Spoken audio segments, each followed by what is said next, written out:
Les Proverbes, chapitre 1. Proverbes de Salomon, fils de David, roi d'Israël. Pour connaître la sagesse et l'instruction, pour comprendre les paroles de l'intelligence, pour recevoir des leçons de bon sens, de justice, d'équité et de droiture, pour donner aux simples du discernement, aux jeunes hommes de la connaissance et de la réflexion. Que le sage écoute et il augmentera son savoir, et celui qui est intelligent acquérera de l'habileté. Pour saisir le sens d'un proverbe ou d'une énigme, des paroles des sages et de leurs sentences. La crainte de l'Éternel est le commencement de la science. Les insensés méprisent la sagesse et l'instruction. Écoute, mon fils, l'instruction de ton père, et ne rejette pas l'enseignement de ta mère, car c'est une couronne de grâce pour ta tête et une parure pour ton cou. Mon fils, si des pécheurs veulent te séduire, ne te laisse pas gagner.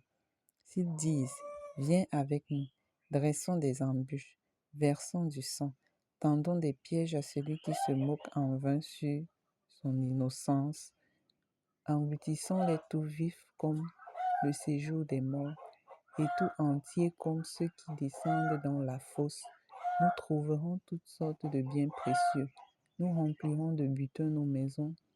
Tu auras ta part avec nous. Il n'y aura qu'une bourse pour nous tous. Mon fils, ne te mets pas en chemin avec eux. Détourne ton pied de leur sentier, car leurs pieds courent au mal et ils ont hâte de répandre le sang. Mais en vain jette-t-on le filet devant les yeux de tout ce qui a des ailes, et eux, c'est contre leur propre sang qu'ils dressent des embûches. C'est à leur âme qu'ils tendent des pièges. Ainsi arrive-t-il à tout homme avide de gain. La cupidité cause la paix de ceux qui s'y livrent. La sagesse crie dans les rues. Elle élève sa voix dans les places.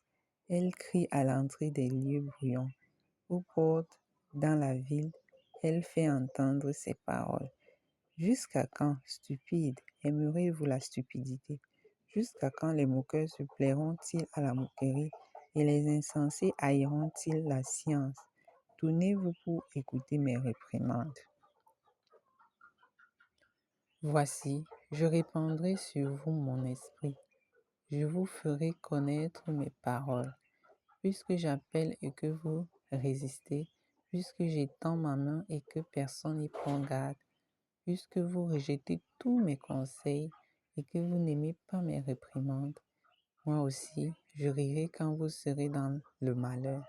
Je me moquerai quand la terreur vous saisira, quand la terreur vous saisira comme une tempête et que le malheur vous enveloppera comme un tourbillon, quand la détresse et l'angoisse fondront sur vous. Alors ils m'appelleront et je ne répondrai pas.